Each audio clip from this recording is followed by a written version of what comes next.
আজ বানাবো সজনে ডাঁটার তরকারি।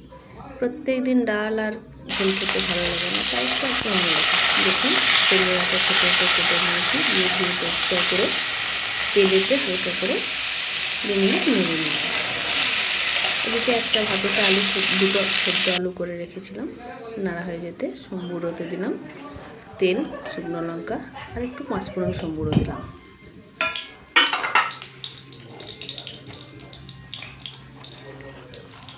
একটু অন্যরকমভাবে আজকে রান্নাটা হবে। পাঁচফোড়ন সম্বুরো দেওয়ার পর কিছু মশলা বেটে রেখেছিলাম, সেই মশলাগুলো দিয়ে দেবো। সঙ্গে দিয়ে দেবো টমেটো কুচি। ফোড়নের গন্ধ উঠে গেলে দিয়ে দেবো, দেখুন পাঁচফোড়ন আর লঙ্কাটা ভালোভাবে ভাজা হয়ে গেল। টমেটো দিয়ে দিলাম, টমেটো কুচি দেওয়ার পরে দিয়ে দিলাম সামান্য নুন, হলুদ। টমেটোটা যাতে তাড়াতাড়ি গলে যায়। টমেটোতে নুন হলুদ দেওয়ার সঙ্গে সঙ্গে দেখুন গলে গেল। এবার দিয়ে দিলাম আদা বাটা, জিরে বাটা, কাঁচা লঙ্কা বাটা, সর্ষে বাটা সব একসাথে দিয়ে দিলাম। দিয়ে ভালো করে মশলাটাকে কষিয়ে নেব। মশলাটা কষানো হয়ে গেলে এবার ওতে দিয়ে দেবো সামান্য জল দিয়ে ভালো করে মশলাটা একটু নেড়ে করে আবার আলু সেদ্ধগুলো একটু ম্যাশ করে দিয়ে দিলাম।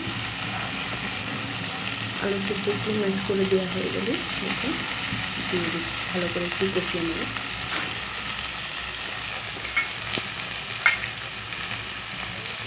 আলু সেদ্ধটা ভালো করে ম্যাশ করে দিয়ে কষিয়ে নেব, দিয়ে সামান্য জল দিয়ে ভালো নেড়ে করে ভেজে নেব।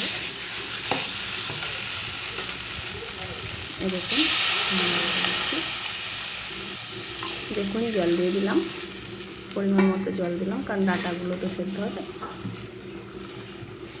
তাই জল দেওয়ার পরে এই দেখুন ডাঁটা যে হালকা ভেজে রাখা ডাঁটাগুলো দিয়ে দিলাম। এবার ওটা ঢেকে দেবো, ঢেকে দিলে তাড়াতাড়ি সেদ্ধটা হয়ে যাবে। ব্যাস রেখে দিলাম, কিছুক্ষণ পর দেখুন হয়ে গেছে রেডি। নামিয়ে নিলাম। আমাদের আজকের নতুন রেসিপি ডাঁটাটা।